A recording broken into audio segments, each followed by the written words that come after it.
Ilhan Omar thought she could embarrass Ted Cruz by attacking his Canadian birth in a Senate hearing.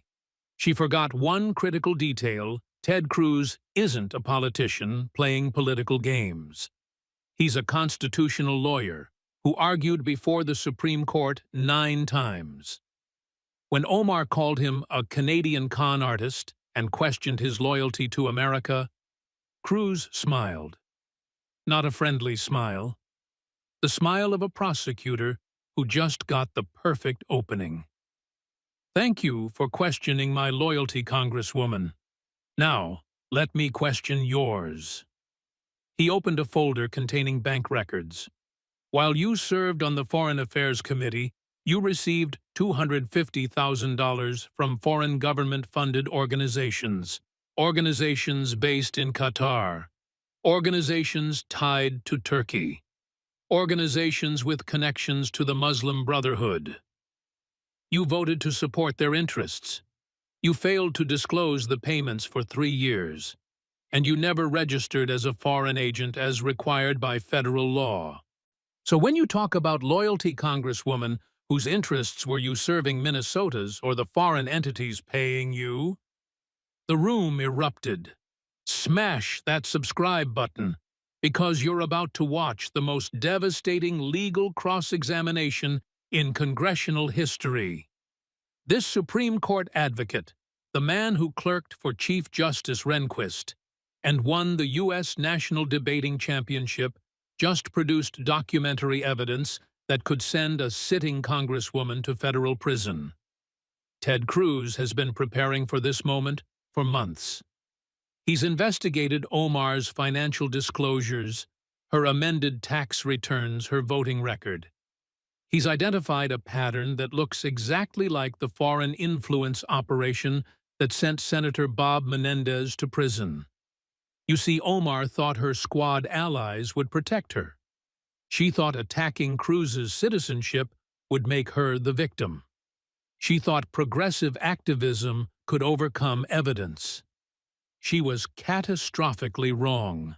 When you attack a constitutional lawyer who argued before the Supreme Court, someone who knows every federal statute, every ethics rule, every requirement of the Foreign Agents Registration Act, you better have clean hands. Omar's hands. Covered in foreign money she failed to disclose for 3 years. This is bigger than one congresswoman's corruption. This is the day America saw what happens when foreign governments successfully compromise a member of Congress and a Supreme Court advocate exposes it with documents. This is the day an activist met a prosecutor who had the receipts. Let's go. The Senate Judiciary Committee hearing room had an unusual tension. It wasn't every day a House member was called to testify before a Senate committee. But these weren't normal times. 6 months after Senator Bob Menendez was convicted of accepting gold bars and cash from foreign governments, the Senate Judiciary Committee was investigating foreign influence operations targeting Congress. And Representative Ilhan Omar had been subpoenaed, not because she was accused of crimes yet, but because her removal from the House Foreign Affairs Committee and her controversial foreign policy positions made her relevant to the inquiry. Omar didn't want to be there. She'd spent 2 weeks on social media attacking the hearing as Islamophobic and xenophobic. Her squad allies rallied to her defense, but the subpoena was valid. She had to appear. Senator Ted Cruz sat at the committee dais reviewing documents. As a senior Republican member, he'd been investigating patterns of foreign influence for months. And Omar's financial disclosures had caught his attention. Amended tax returns filed quietly, late disclosure forms, consulting income from entities with suspicious backgrounds, votes that consistently aligned with specific foreign interests. Cruz wasn't sure yet if it was corruption or just incompetence, but he'd prepared for both, because Ted Cruz didn't do anything halfway. When he argued before the Supreme Court, he prepared for months. When he debated, he studied every angle. And when he conducted cross-examination, he went for the kill. If Omar wanted to make this personal, he was ready. Ilhan Omar walked into the Senate hearing room like she was walking into battle. Black headscarf, fierce expression, squad members flanking her as a show of solidarity. Progressive activists packed the gallery wearing "We Stand with Ilhan" shirts. She'd been preparing for this for weeks. Not by reviewing her financial records or consulting with ethics lawyers, by crafting the perfect social media narrative. Republican witch hunt. Islamophobic attack. They can't handle a strong Muslim woman. Every angle calculated for maximum victim status and fundraising potential. Omar had perfected this playbook over 6 years. Get attacked by Republicans. Position yourself as the victim of bigotry. Raise millions from progressive donors. It worked against Trump. It worked against McCarthy. Why wouldn't it work against Cruz? But she'd made a critical miscalculation. Trump and McCarthy were politicians playing politics. Ted Cruz was a constitutional lawyer who'd argued before the Supreme Court. He didn't traffic in sound bites. He trafficked in evidence. And when Omar's team decided their best strategy was to attack Cruz's Canadian birth and question his real loyalty to America, they handed him the perfect opening. Because nothing makes a lawyer angrier than hypocrisy. And Omar questioning someone else's loyalty while potentially taking foreign money. That was grade A Supreme Court-level hypocrisy. Cruz would dismantle it methodically, not with emotion, not with rhetoric, with documents, bank records, tax returns, FARA registration databases, vote records, the kind of evidence that holds up in federal court. Ted Cruz looked almost relaxed at the committee table. But anyone who knew him understood this was his apex predator mode. The calm before systematic destruction. Cruz had clerked for Chief Justice Rehnquist. He'd argued before the Supreme Court 9 times cases involving constitutional law, state sovereignty, Second Amendment rights. He'd won the U.S. National Debating Championship. He'd been named National Speaker of the Year. His Harvard Law classmates called him off-the-charts brilliant and unwilling to yield or compromise. And his signature move in card games, shoot the moon, the riskiest, most aggressive strategy. And today, he was going all in. In front of him were 5 folders. 1. Omar's amended tax returns showing previously undisclosed income. 2. Bank records showing wire transfers from foreign entities. 3. FARA database showing no registration as foreign agent. 4. Her voting record on legislation affecting those entities. Emails discussing consulting arrangements. Every document obtained legally through Congressional Oversight Authority and public records requests. Nothing classified. Nothing illegal. Just a paper trail that told a very concerning story. Cruz wasn't sure if Omar had committed federal crimes, but he was certain she'd violated Senate ethics rules, House disclosure requirements, and possibly FARA. More importantly, he was certain she'd attacked the wrong person. Because when a Supreme Court advocate conducts cross-examination with documentary evidence, you don't walk away unscathed. You get destroyed. Chairman Durbin gavelled the hearing to order. The Senate Judiciary Committee will come to order. Today's hearing examines foreign influence operations targeting members of Congress. In light of the recent conviction of former Senator Menendez for accepting bribes from foreign governments, this committee has a duty to examine potential vulnerabilities in our ethics and disclosure systems. We've invited Representative Omar to provide testimony about her experience serving on the House Foreign Affairs Committee and her understanding of foreign influence operations. Durbin's tone was neutral, but the subtext was clear. Omar's removal from that committee and her controversial foreign policy positions made her relevant.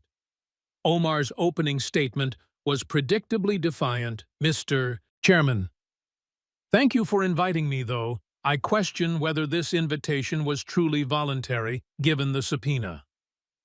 I want to be clear. This hearing is part of a pattern of targeting Muslim members of Congress.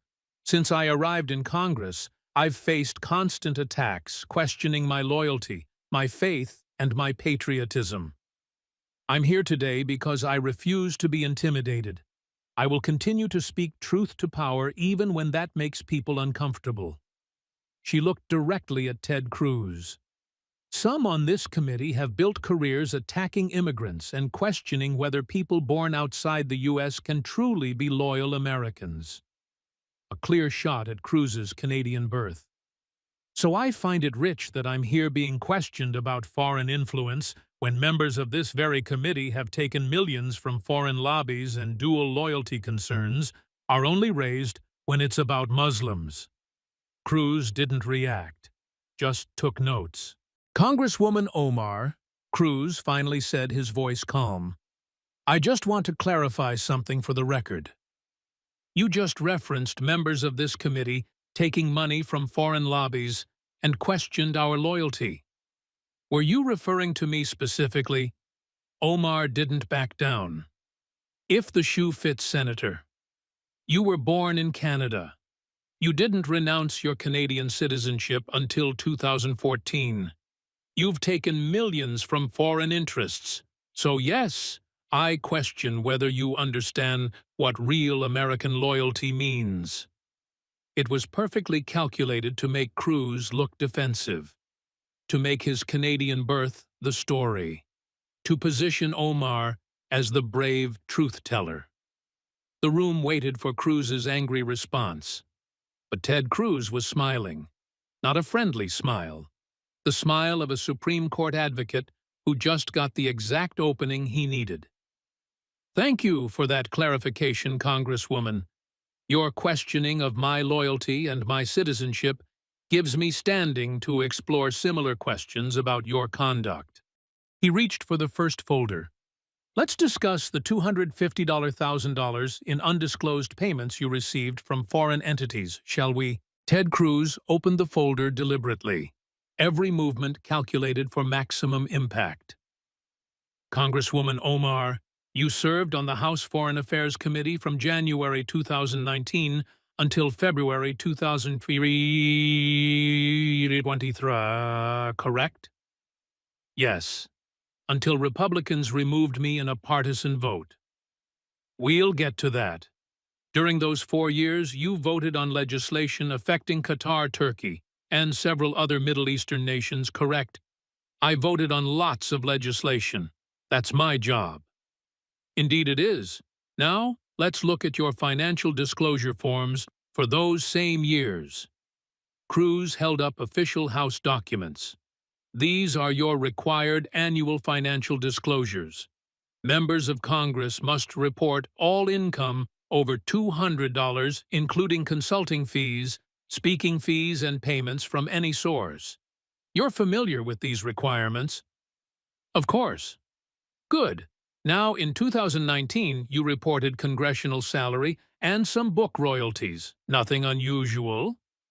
2020, same thing. Congressional salary, some royalties. "A 2000? Similar pattern." Cruz paused. But then something interesting happened. In March 2024, you filed amended financial disclosures for 2019, 2020, and 2021. He held up the amended forms. These amendments added previously unreported income totaling $247,500. That's $250,000, Congresswoman. Income you failed to report for 3 years until you quietly amended the forms last year. Omar tried to interrupt. "My accountant made an error." "Please don't interrupt, Congresswoman. You'll have time to explain."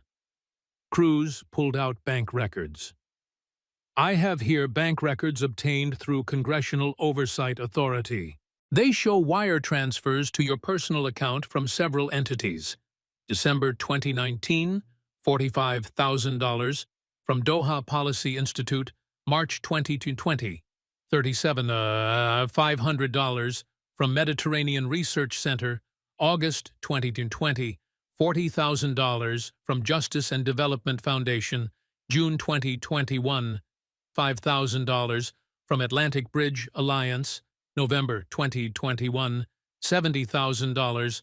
From Global Understanding Initiative. Total $247,500, exactly matching your amended disclosures. Cruz looked directly at Omar.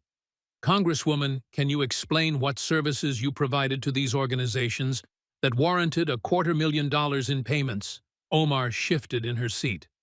Those were legitimate speaking fees and policy consultations. I'm allowed to earn income outside Congress. You are, Cruz agreed. But you're required to disclose it.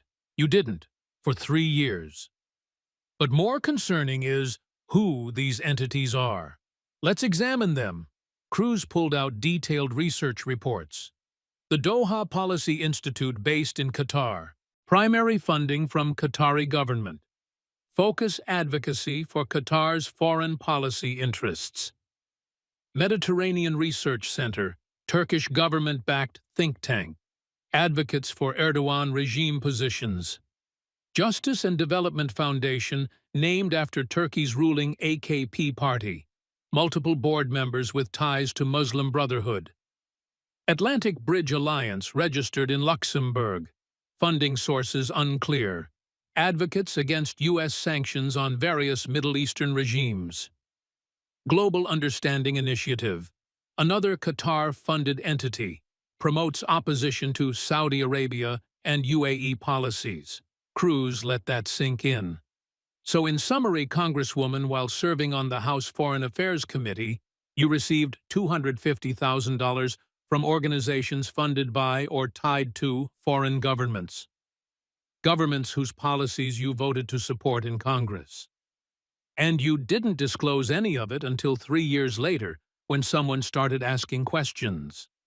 Does that accurately summarize the situation? Omar's lawyer whispered urgently in her ear. Senator Cruz, these were legitimate consulting arrangements. My lawyer approved them. I corrected the disclosure error when it was discovered. Cruz smiled coldly. Your lawyer approved payments from foreign government-funded entities, while you sat on Foreign Affairs Committee. Interesting. Let's examine the timing of your discovery, shall we? Congresswoman, you mentioned discovering an error. Let's examine the timeline. Cruz pulled out a detailed chronology. December 2019, first payment received. Required disclosure, May 2020. You filed no disclosure. March 2020, second payment. Required disclosure, May 2020. You filed no disclosure. August 2020, third payment. Required disclosure, May 2021. You filed no disclosure. June 2021, fourth payment. Required disclosure, May 2022. You filed no disclosure. November 2021, fifth payment. Required disclosure, May 2022. You filed no disclosure. So we have 5 separate disclosure deadlines you missed. That's not one error. That's a pattern. Now, when did you suddenly discover this error and file amendments? March 2024, 3 full years after the first payment. 2 years after the last payment. What happened in March 2024 that triggered this sudden discovery, Congresswoman? Omar hesitated. Cruz didn't wait for an answer. Let me help you remember. In February 2024, this committee announced we were launching an investigation into foreign influence operations following the Menendez conviction. In early March 2024, we sent document preservation notices to several members of Congress. You filed your amendments 3 days after receiving that notice. So you didn't discover an error, Congresswoman. You amended your disclosures when you learned we were investigating. That's not correcting a mistake. That's covering your tracks. Cruz leaned forward. Here's what concerns me. You took $250,000 from foreign government-funded entities. You failed to disclose it for 3 years, and you only corrected the record when you learned investigators were coming. That's not an accountant's error. That's concealment. But the payments themselves are only the first problem. Let me show you what you did for that money. Cruz opened the 4th folder, her voting record. Let's examine how you voted on legislation affecting the very entities that paid you. In July 2020, there was a resolution condemning Qatar's support for terrorist organizations. You voted no, one of only 17 members to oppose it. Qatar's Doha Policy Institute had paid you $45,000 6 months earlier. In September 2020, legislation to sanction Turkey for purchasing Russian weapons systems. You voted no, one of only 11 members opposed. Turkey's Mediterranean Research Center had paid you $37,500 that same month. And in March 2021, resolution expressing concern about Turkey's human rights record. You voted no.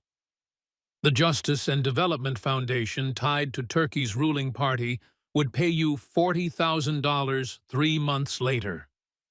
In November 2021, legislation supporting sanctions on organizations tied to Muslim Brotherhood. You voted no. The Global Understanding Initiative, which advocates Brotherhood positions, paid you $70,000 that exact same month. Cruz spread out the documents. Congresswoman, you received $250,000 from foreign government entities, and you voted exactly as those entities would want on every single piece of relevant legislation. That's not representing Minnesota's interests. That's representing the interests of whoever is paying you. But it gets worse, because you were required by federal law to register for this activity, and you didn't. Congresswoman, are you familiar with the Foreign Agents Registration Act?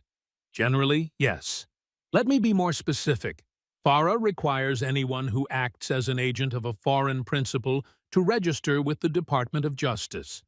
This includes anyone who, Cruz read from the statute, engages in political activities for or in the interests of a foreign principal, acts in a public relations capacity for a foreign principal, solicits or dispenses anything of value within the United States for a foreign principal. The law is very clear. If you're working on behalf of foreign interests and receiving payment, you must register.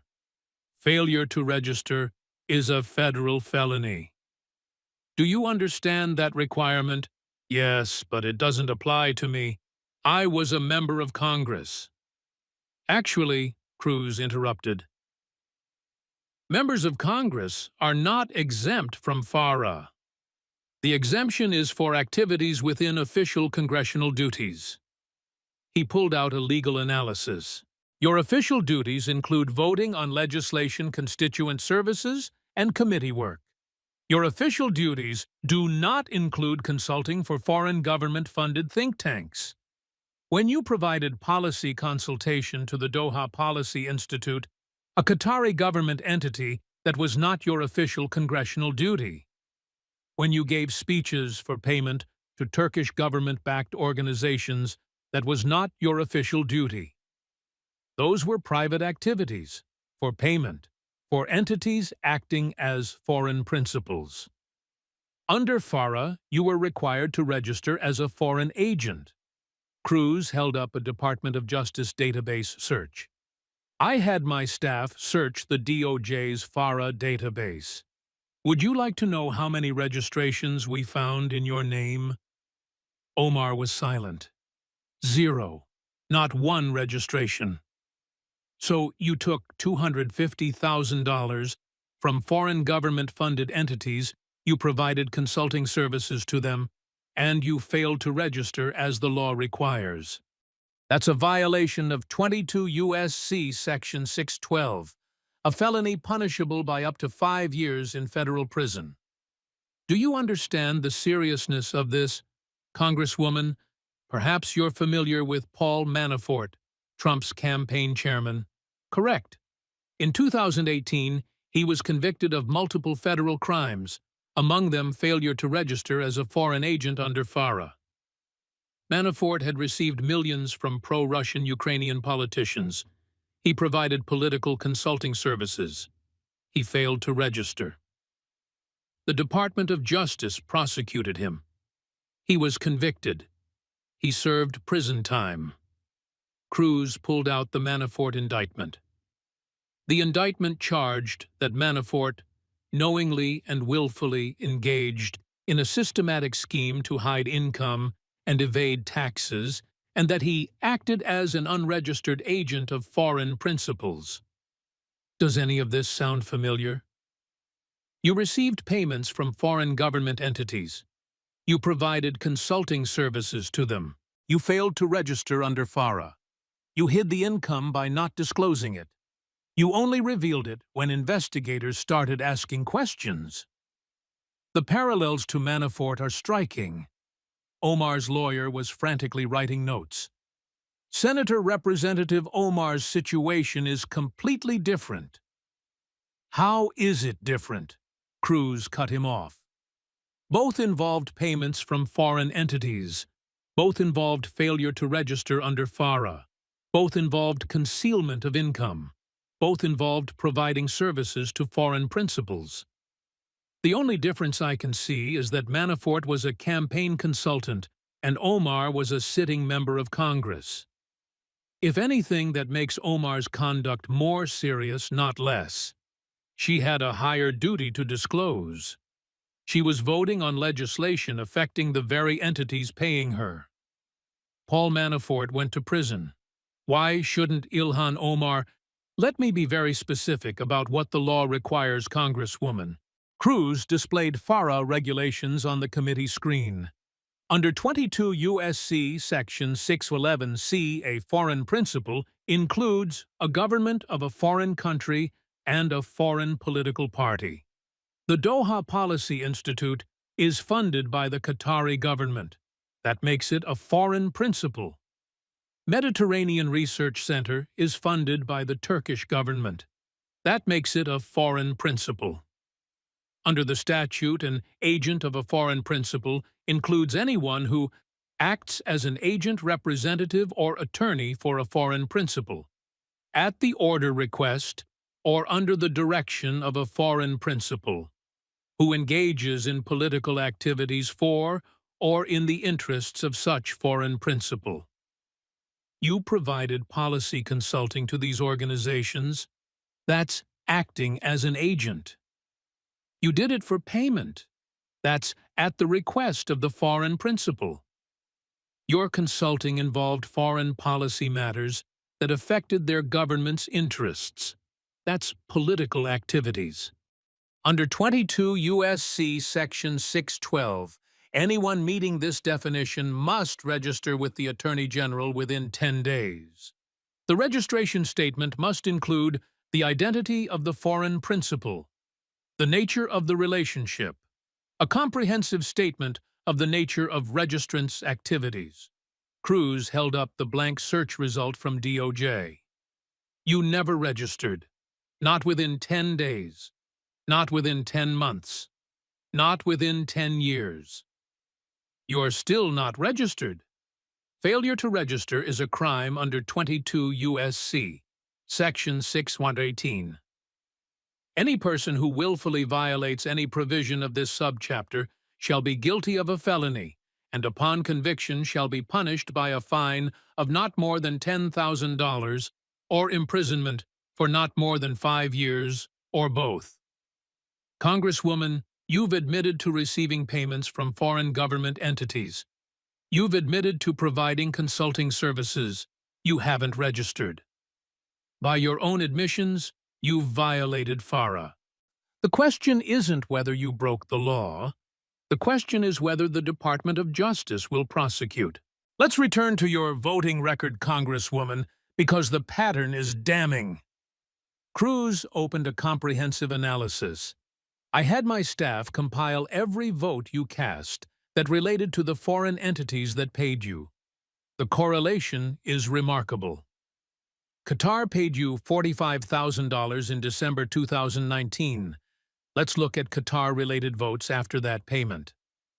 January 2020, resolution praising Qatar's mediation efforts. You voted yes. March 2020, amendment to increase oversight of Qatar's Al Jazeera network. You voted no. July 2020 resolution condemning Qatar's support for designated terrorist organizations. You voted no. September 2020, amendment to condition aid to Qatar on human rights improvements. You voted no. 4 votes. 4 positions exactly aligned with Qatari government interests. Turkey paid you $77,500 across 2020 and 2021. Your Turkey votes. September 2020, sanctions on Turkey for S-400 missile purchase from Russia. You voted no. October 2020, resolution recognizing Armenian genocide. You voted present refusing to condemn Turkey. March 2021, resolution expressing concern about Turkey's human rights record. You voted no. May 2021, amendment to condition military aid to Turkey. You voted no. August 2021, resolution supporting sanctions on Turkish officials. You voted no. 5 votes. 5 positions perfectly aligned with Erdogan regime interests. Cruz looked up from the documents. Congresswoman, you want to know what's interesting. Before these payments, your voting record on these issues was more mixed. In 2019, before the payments started, you voted yes on a resolution condemning Qatar's blockade of neighboring countries. In early 2019, you co-sponsored legislation critical of Turkish military operations. But after the money started flowing, your votes changed, consistently, predictably. You voted exactly as the entities paying you would want, every single time. That's not representing your constituents. That's not independent foreign policy analysis. That's voting as directed by whoever is paying you. Now, let me show you something even more concerning. Cruz pulled out email printouts obtained through congressional oversight.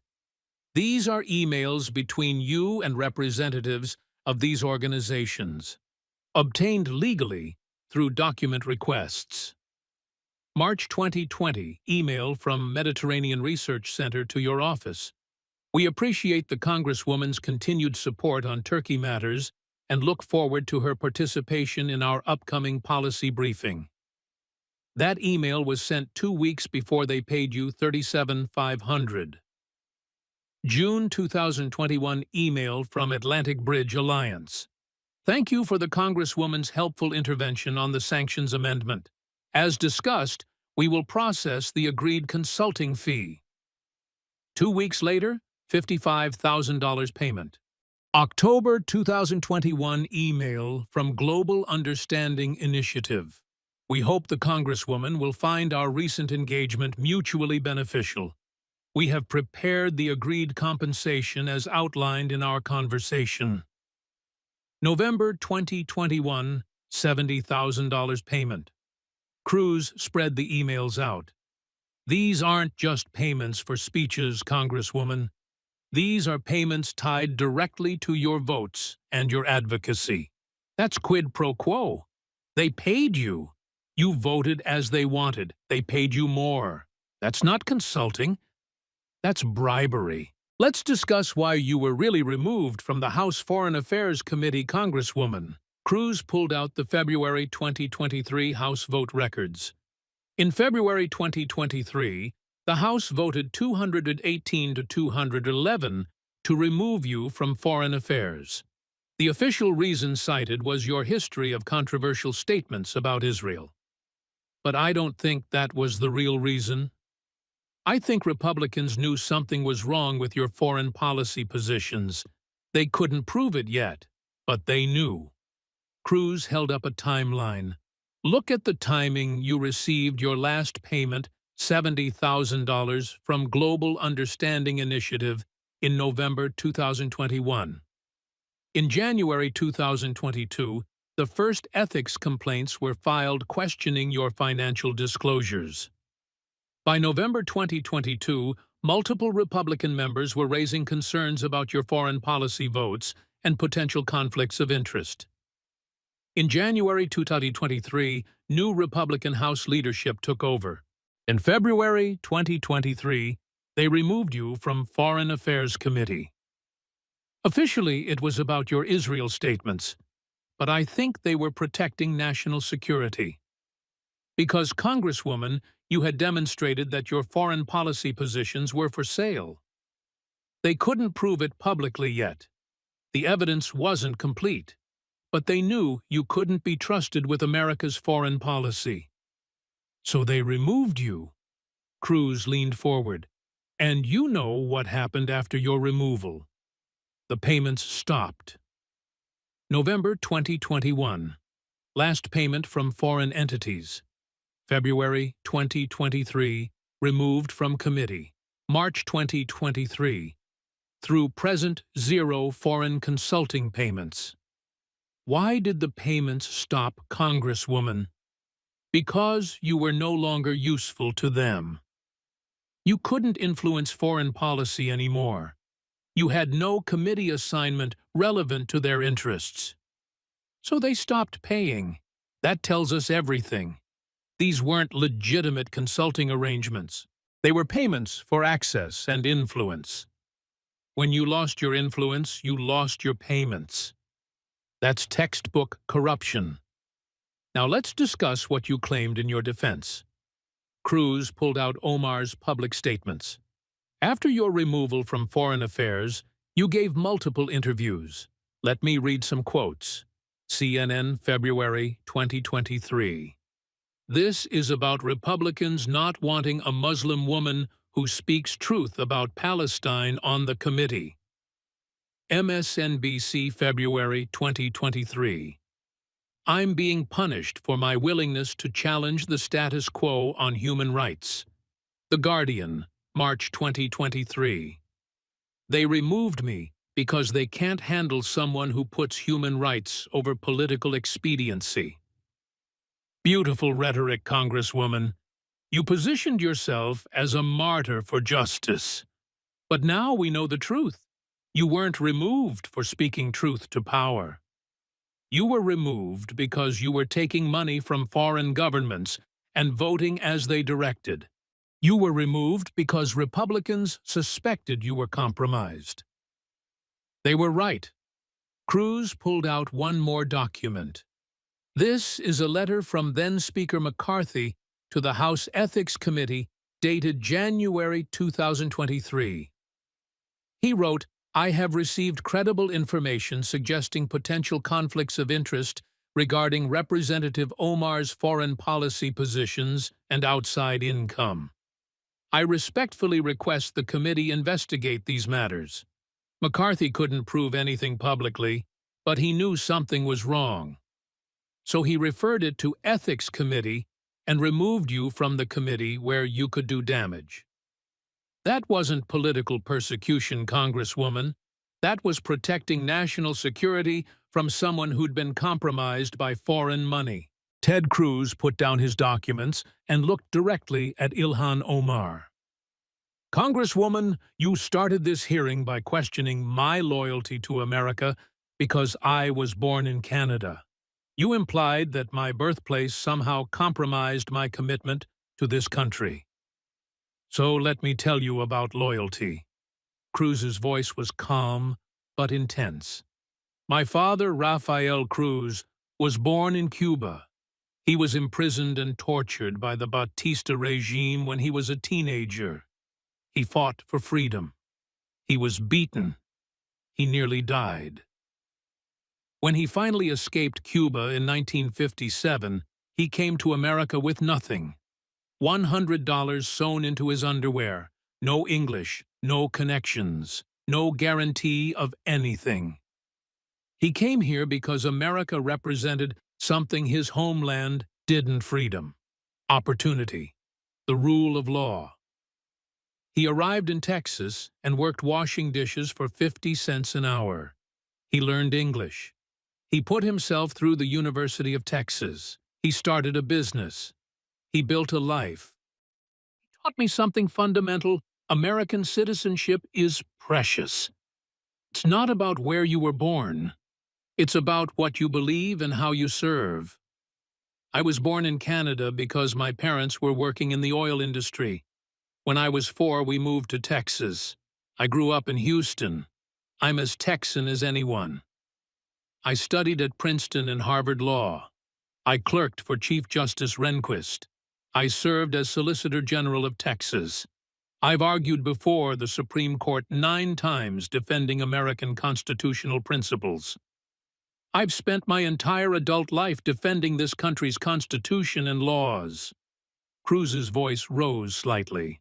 So when you, someone who took $250,000 from foreign governments while voting to support their interests, question my loyalty, let me ask you, who were you serving?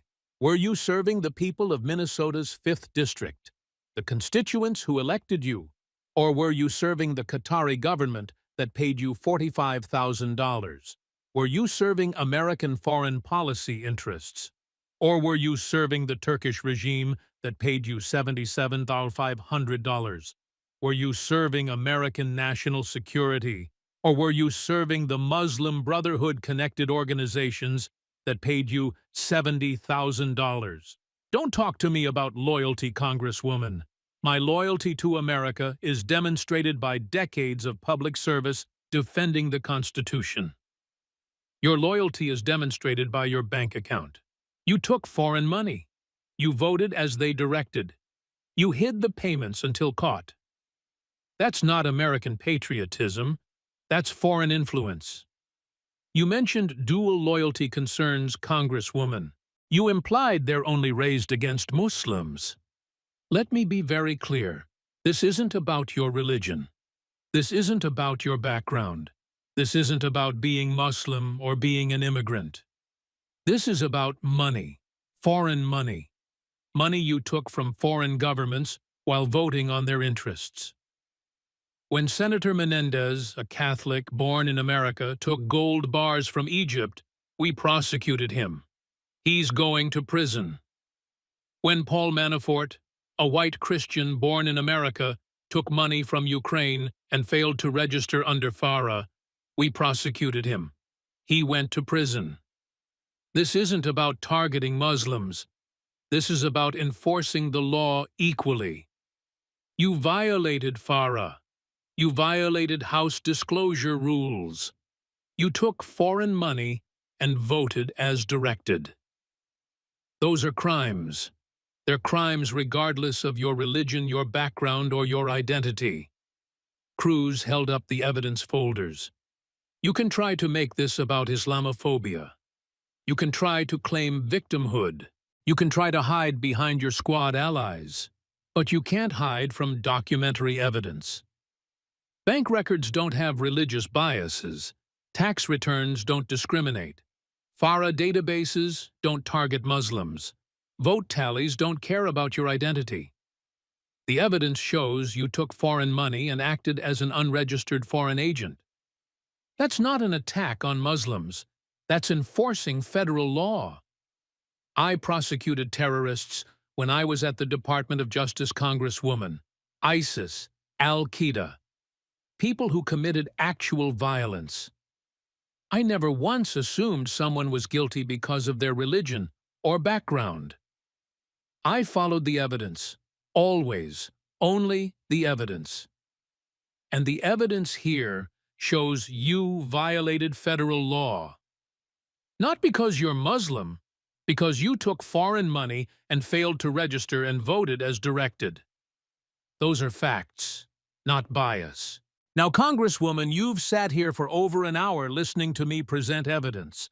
Let me give you a chance to respond. Cruz's tone shifted.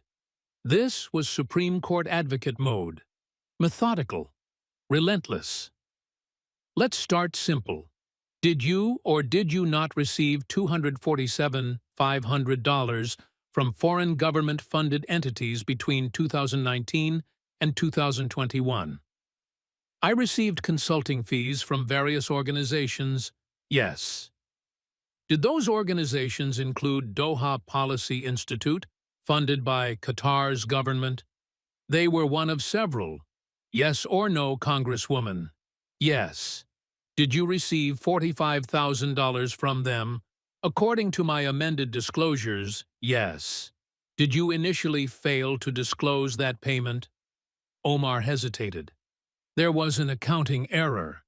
Yes or no? Did you fail to disclose it in your original 2019 financial disclosure? Yes. Did you receive payments from Mediterranean Research Center funded by Turkey's government? Yes. $37,500. Yes. Failed to initially disclose? Yes. Justice and Development Foundation connected to Turkey's ruling party, $40,000. Yes. Failed to disclose? Yes. Cruz was building his record. Each admission documented. Atlantic Bridge Alliance, $55,000. Yes. Global Understanding Initiative, $70,000. Yes. So we've established you received $247,500 from 5 entities funded by or tied to foreign governments. You failed to disclose any of these payments initially. Correct. The disclosures were corrected. After you received a document preservation notice from this committee investigating foreign influence. Correct. The timing was coincidental. Yes or no, Congresswoman? Did you file amended disclosures 3 days after receiving our notice? Yes, but... Thank you. Now, did you register under the Foreign Agents Registration Act for any of these consulting arrangements? I wasn't required to. Yes or no? Did you register?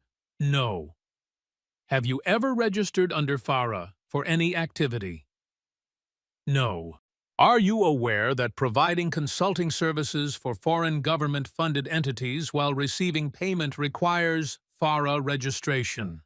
My lawyers said, yes or no. Are you aware of FARA's requirements?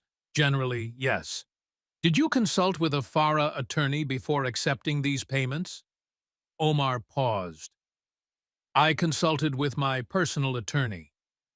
Is your personal attorney a FARA specialist? I don't know. Did they specifically advise you that your activities were exempt from FARA? They said it was fine. Did they give you a written legal opinion stating your activities were exempt from FARA? Not written, but... So no written opinion. Did they explain which exemption applied? They said members of Congress conducting official duties. Were these consulting arrangements part of your official congressional duties? They were related to policy. Yes or no? Were paid consultations with foreign-funded entities part of your official duties as described in House rules? Not technically, but thank you. So you took $250,000 from foreign entities never registered under FARA, had no written legal opinion supporting exemption, and these weren't official congressional duties. Correct. Senator, you're oversimplifying. I'm establishing facts, Congresswoman. Now, let's discuss your votes. Cruz pulled up the voting record.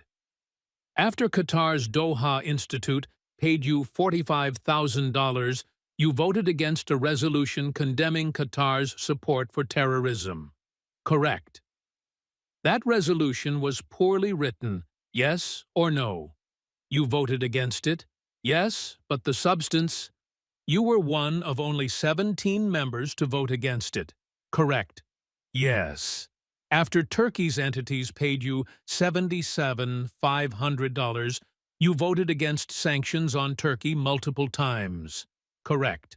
Turkey is a NATO ally. Yes or no? You voted against Turkey sanctions. Yes. You refused to vote for the Armenian genocide resolution. Correct? I voted present because you refused to condemn Turkey's genocide of Armenians. Yes or no? I voted present, which meant refusing to condemn. Thank you. After the Global Understanding Initiative paid you $70,000, you voted against sanctions on Muslim Brotherhood-connected organizations. Correct. That's a mischaracterization. Yes or no? You voted against those sanctions. Yes. Cruz leaned back. So the pattern is clear. Foreign entities paid you. You voted exactly as they would want. Every single time. And you see nothing wrong with that. Those were my principled positions that happened to align perfectly with whoever was paying you. How convenient. When Ted Cruz finished his cross-examination, the hearing room was in chaos. Democrats trying to defend Omar, Republicans calling for criminal referral, media in absolute frenzy, cameras everywhere. But Omar sat frozen, her earlier defiance completely shattered. The Supreme Court advocate had done what he does best, built an airtight case with documentary evidence. No speculation, no conspiracy theories, just bank records, tax returns, vote tallies, and FARA database searches. All public record, all verifiable, all devastating. Chairman Durbin tried to restore order. The committee will take a 30-minute recess, but Cruz wasn't done. Mr. Chairman, before we recess, I move that this committee refer Representative Omar's conduct to the Department of Justice for investigation of potential FARA violations. I further move that we refer this matter to the House Ethics Committee for investigation of disclosure violations and potential corruption. And I move that we request the House leadership consider whether Representative Omar should retain any committee assignments pending a resolution of these investigations. The motions passed on party line votes. Republicans 11, Democrats 10. Within minutes, the footage exploded across every platform. Destroys Omar trended at 25 million mentions. An agent Omar hit 18 million. FARA forgotten by Omar reached 12 million. But this wasn't typical partisan warfare. Something different was happening. Even mainstream media couldn't ignore the evidence. The bank records were real. The amended tax returns were filed. The FARA database was public. The vote correlation was mathematical. CNN, Omar's foreign payments raise serious legal questions. MSNBC, progressive congresswoman faces FARA investigation after Senate testimony. Even the New York Times. Representative Omar's undisclosed foreign income triggers calls for prosecution. The most devastating coverage came from legal experts across the political spectrum. Former federal prosecutors on CNN. If these facts are accurate, this is a textbook FARA violation. The Manafort case set the precedent. Omar's conduct appears even more serious because she was a sitting member of Congress voting on legislation. Constitutional law professors, the Foreign Agents Registration Act exists precisely to prevent this type of foreign influence. If Omar received payments from foreign government entities and failed to register, that's a federal felony. Her position in Congress doesn't exempt her, it makes it worse. Even some progressives who'd supported Omar expressed concern. I want to believe Ilhan, but those bank records are real. The timing is suspicious. The vote correlation is hard to explain. This needs a full investigation. For the first time in her career, Omar couldn't control the narrative, because Cruz hadn't attacked her identity.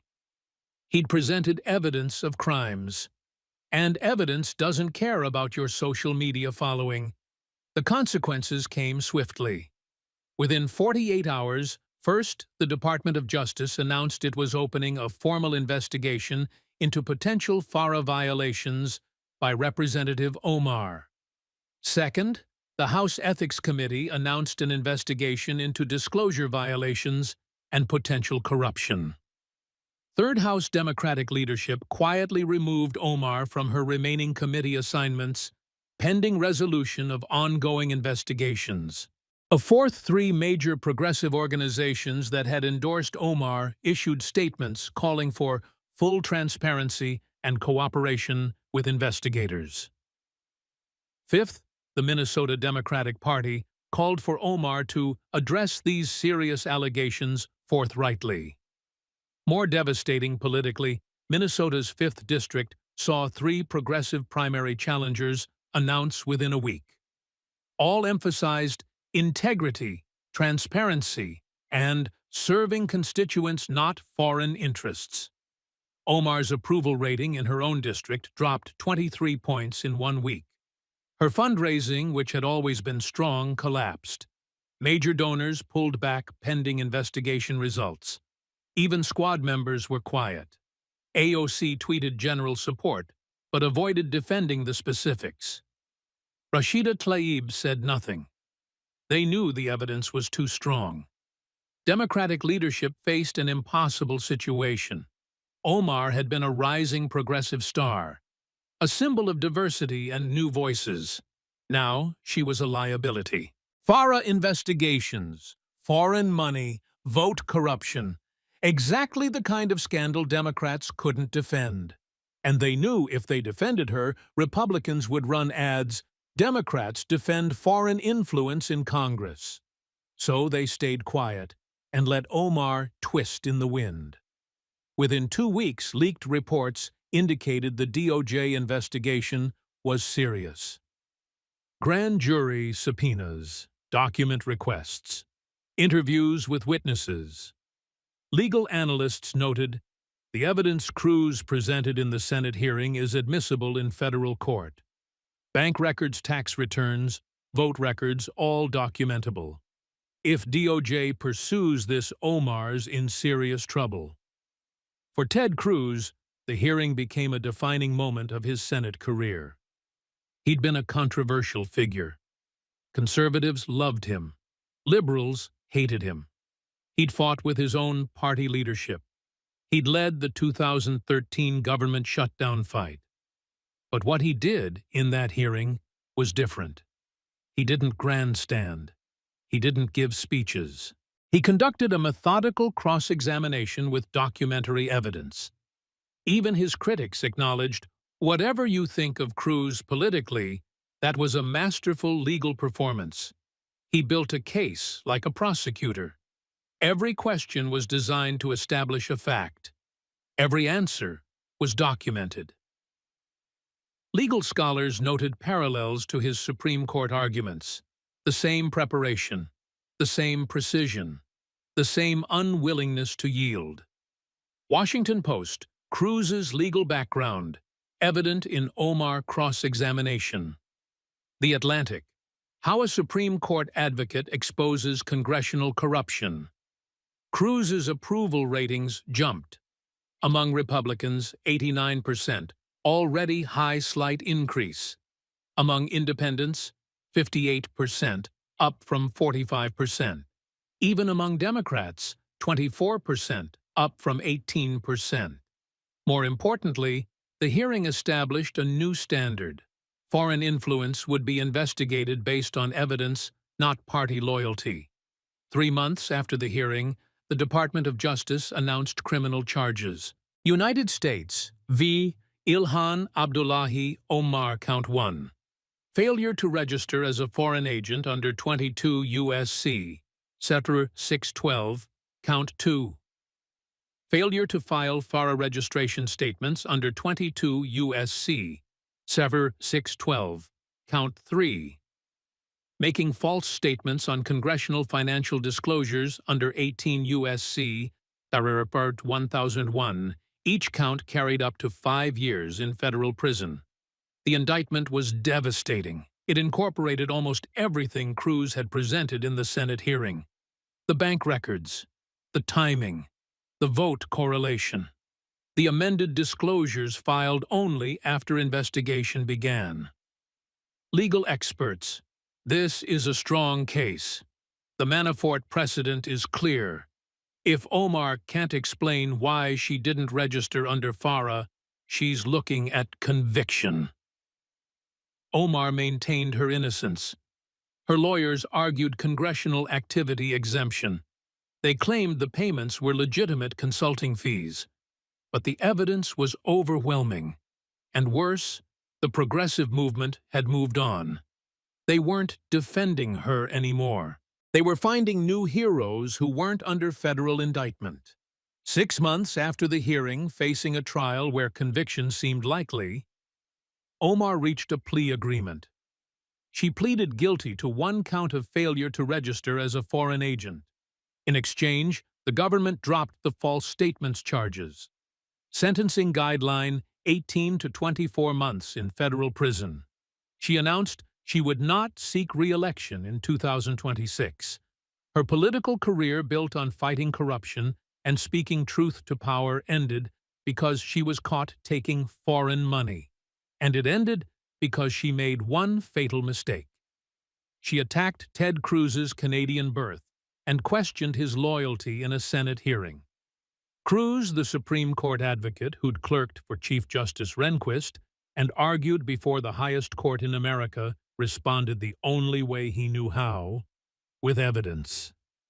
Documentary evidence. The kind that holds up in federal court. Bank records, tax returns, vote tallies, FARA databases. He built the case. He cross-examined the witness. He established the facts. And when a Supreme Court advocate builds a case with evidence, you don't walk away unscathed. You get destroyed. If you made it this far, you've witnessed legal excellence in action. You just watched a Supreme Court advocate, a man who clerked for Chief Justice Rehnquist and argued before the highest court in America, 9 times systematically destroy a congresswoman with documentary evidence. Bank records showing $250,000 from foreign governments. Tax returns showing she hid it for 3 years. FARA database showing she never registered. Vote records showing she supported whoever paid her. All documented, all proven, all devastating. Smash that like button if you think more politicians need to be held accountable with evidence. Subscribe, because we're covering the federal trial and sentencing of Ilhan Omar. Share this everywhere before mainstream media tries to spin it away. Comment below. Should Omar resign before trial? Is FARA violation a serious crime or just a technicality? Were you surprised by the strength of Cruz's evidence? Who else needs this level of scrutiny? Turn on notifications because when a Supreme Court advocate confronts a politician with documentary evidence, this is what accountability looks like. This story proves several critical things. 1. Social media activism means nothing when you're facing federal prosecution with documentary evidence. 2. You can't call someone a Canadian con artist when you're taking money from foreign governments yourself. 3. Constitutional lawyers who argued before the Supreme Court know how to build cases. Real cases, with real evidence. 4. The Foreign Agents Registration Act exists for a reason, to prevent exactly what Omar did. Vic, when you question a prosecutor's loyalty, you better not have taken foreign money yourself. Ilhan Omar thought her squad allies would protect her, thought her progressive celebrity status was armor, thought attacking Cruz's Canadian birth would make her the victim. She was catastrophically wrong.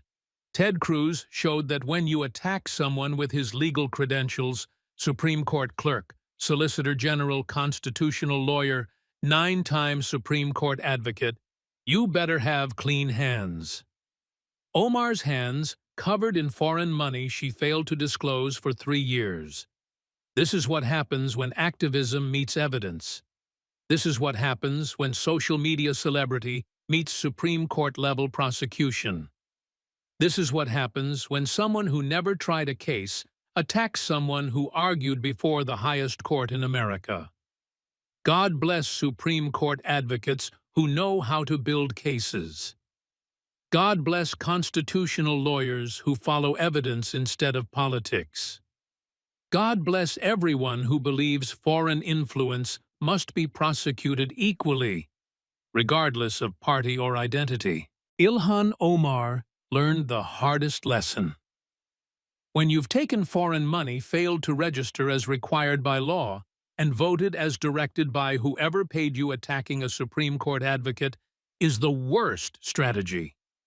Because he has the receipts. All of them.